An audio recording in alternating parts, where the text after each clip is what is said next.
Hello Year 10, it's Mrs Blackburn here, Head of RE. I wanted to give you a little bit of feedback on some of the great work we've been receiving for the philosophy and ethics focus questions. The idea behind these focus questions is that we would give you some fortnightly optional ideas to get you thinking about the A-level philosophy and ethics. As we've now finished the RE GCSE, we wanted to give you this fortnightly optional work so that you can think more and get a better understanding of what we do in sixth form in the philosophy and ethics A-level. The RE team have been really impressed with the amount of you who have been responding to these questions. We've had lots and lots of you emailing us each fortnight your answers, but as well as lots of you doing that, it's the detail. We've had really in-depth detailed responses, and clearly a lot of you have been spending a lot of time thinking, discussing and analysing some of the philosophical and ethical topics that we've been sharing with you all.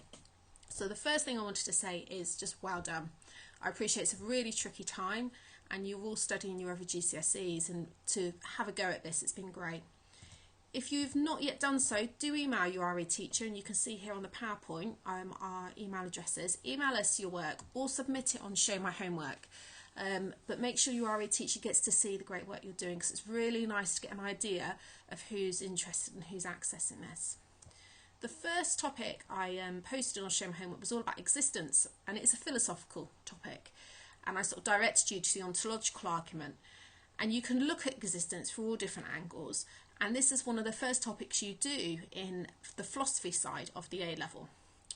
The second fortnight, which we've just come to an end, was on love, and this is an ethical topic, and this is what you do in the ethics side, and again you do this in year 12, and it's quite a running theme. We had some lovely entries on both existence and love, and I really enjoyed when the RE teachers were emailing me over some of the great work that you've been doing. It's been really nice to see, and across the year group we've had really nice responses, so thank you for that. Your topic now for the next fortnight is how did it all begin? Now, you looked at this in year 8. In year 8, you did this philosophical unit on how did it all begin, and you did it at the end of the year, and you created a response. And many of them you would have seen at the back of H4 in my classroom, and I think we've got some in H3 as well, all different ideas on how did it all begin. And I wanted you to have an opportunity to come back to this topic now. It's a philosophical topic, and really explore how did it all begin. I very deliberately, in that title, used the word it, because are we talking about the world? Are we talking about the universe? And did it have a beginning point? So it's a slightly vague question, because there's lots of questions in that question. There's lots of things to think about. So how did the world, how did the universe begin? And can you give the same answer to both? Was there a beginning point? Is there a point in time that we can pinpoint as being the beginning? Or has the world and universe always been here? Or has the universe always been here, but maybe the world hasn't? In turn, is there going to be an ending point? Do you think there's going to be a finite point where we're going to say it's the end? And is there going to be an ending point for the world? Or is there going to be an ending point for the world and the universe? Alternatively, is it always going to be here?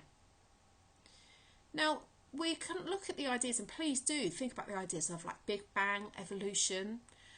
You can look at Christian creation stories, but don't limit it to just what you've done in class. Think about, research what Buddhists, Hindus, Muslims, Sikhs, all the different religious views, how they think the world might have come about.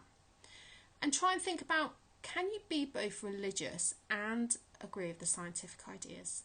Because there's many people that would say that they believe in a God, but in turn they still believe in the idea of evolution or Big Bang, and they've merged the ideas together. In philosophy, in year 12, you look at the cosmological argument and you look at the teleological argument, and both of them cover this theme of how did it all begin. Aquinas introduces the cosmological argument in our year 12 specification, and he talks about it through the first cause. I googled Aquinas in the first cause. There are so many resources online.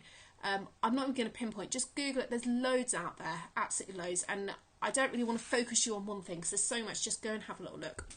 Equally, teleological argument, there's lots online. Specifically look at Newton and the thumb and Paley and the watch. They're both talking about the same thing, this idea that if the world has been created in such an intricate design, Newton and Paley argue there has to be a designer, therefore they argue it has to be God. Have a little think about those arguments. Now, this topic is huge. You've got a fortnight to have a go. Maybe pick up on one question, maybe all of them. Tell us what you think, and please do email your RE teacher your ideas. We've really, really enjoyed seeing all of your ideas and your work so far. And again, I would talk to other people, maybe talk to people at home, talk to friends, be a way to maybe discuss these ideas and sort of think about what they think, and it give you a chance to sort of challenge your ideas and maybe develop them a little bit further. Now, some of you have been emailing me, and this is great, and you've been asking me what specification we do at A-level. We run it in year 12 and 13, and I've put the hyperlink here. It says A-level religious studies, and then when you go into A-level religious studies, we do the philosophy and the ethics sections, okay? So you can click on the hyperlink. And then I've put here a little bit more, the SAGE train. In year 12, our year 12 philosophy and ethics students are encouraged to read this over the summer. And if you have got extra time at the moment and you'd like to read more, you will see, for those that this is on here, you can see that this would be a great one for you to read. Okay, so if you can get access to this book and you like the idea of philosophy and ethics, I'd definitely read this. And if you do read it, let me know what you think. I've read this book so many times. It's only been out a few years, but every time I read it, I get different ideas. So I'd love to hear from any of you that have read it and tell me what you think. The book introduces lots of different philosophers on a journey. I don't want to give any spoilers, but it's a nice way to introduce you to some different philosophical ideas. So lastly, year 10, well done. Well done for your work at GCSE. The RE team have been really proud of you. And well done for having a go at this optional work. We didn't really know how many of you would get involved, but lots of you are accessing the material. Lots of you are telling us what you think. And please email your RE teacher your ideas. Thank you.